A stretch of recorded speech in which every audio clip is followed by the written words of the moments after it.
Kabar baik dari pemerintah yang telah mengizinkan adanya vaksinasi secara mandiri atau dalam hal ini vaksinasi gotong royong, yang mana aturannya telah dikeluarkan dalam Peraturan Menteri Kesehatan nomor 10 tahun 2021 dengan rincian atau poin-poin utama dalam aturan vaksinasi gotong royong sebagai berikut. Di antaranya vaksinasi gotong royong ini dilakukan kepada karyawan, karyawati, buruh dan keluarganya, di mana pendanaan dibebankan pada perusahaan sehingga nantinya semua dari program maksud kami dari vaksinasi gotong royong ini tidak dipungut biaya dan diberikan secara gratis oleh perusahaan. Selain itu, Syalini, perusahaan harus melaporkan jumlah karyawan atau karyawatinya kepada Kementerian Kesehatan, serta nantinya jenis vaksin yang diberikan harus berbeda dengan jenis vaksin dalam program vaksinasi pemerintah Indonesia, yakni di luar jenis vaksin Sinovac, AstraZeneca, Novavax, dan Pfizer. Sehingga dengan ini pemerintah memastikan tidak ada kebocoran vaksin tersebut yang nantinya akan digunakan dalam vaksinasi gotong royong.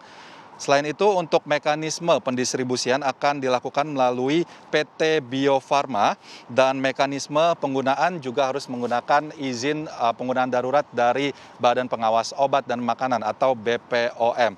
Vaksinasi gotong royong yang dilakukan oleh PT Bio Farma ini harus melalui pihak ketiga atau badan usaha dan badan hukum, di mana nantinya vaksin akan dilakukan sesuai dengan kebutuhan dari masing-masing perusahaan dan tidak boleh mengganggu jalannya program vaksinasi pemerintah Indonesia. Ini ditegaskan berkali-kali oleh pemerintah melalui Kementerian Kesehatan bahwa vaksinasi gotong royong yang dilakukan oleh perusahaan tidak boleh mengganggu jalannya vaksinasi dari program pemerintah secara gratis, sehingga pihak pelaksana yakni badan usaha atau badan hukum yang mempunyai fasilitas kesehatan harus berkoordinasi dengan dinas kesehatan setempat.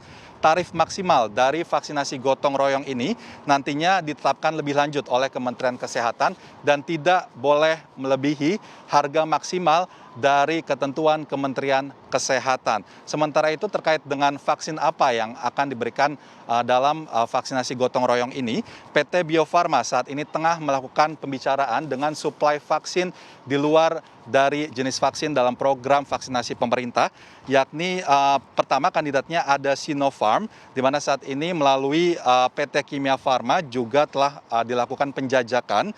Lalu PT Bio Farma menyebut ada jenis vaksin kedua, yakni Moderna asal Amerika Serikat yang saat ini masih dalam tahapan penjajakan. Dan terkait dengan vaksinasi gotong royong, ini merupakan keterangan berikut ini merupakan keterangan dari juru bicara vaksinasi COVID-19 Kementerian Kesehatan, Siti Nadia, serta juru bicara dan sekretaris perusahaan PT Bio Farma, Bambang Herianto. Sekali lagi, jenis vaksin gotong royong tidak akan menggunakan vaksin Sinovac, vaksin AstraZeneca, vaksin Novavax, dan vaksin Pfizer. Sehingga dengan ini kita bisa memastikan tidak akan ada kebocoran vaksin tersebut yang akan digunakan untuk vaksin gotong royong. Vaksinasi gotong royong akan berjalan tentunya jika sudah tersedia vaksinnya, dan pengadaan vaksin gotong royong menjadi ranah Kementerian BUMN dan Bio Farma.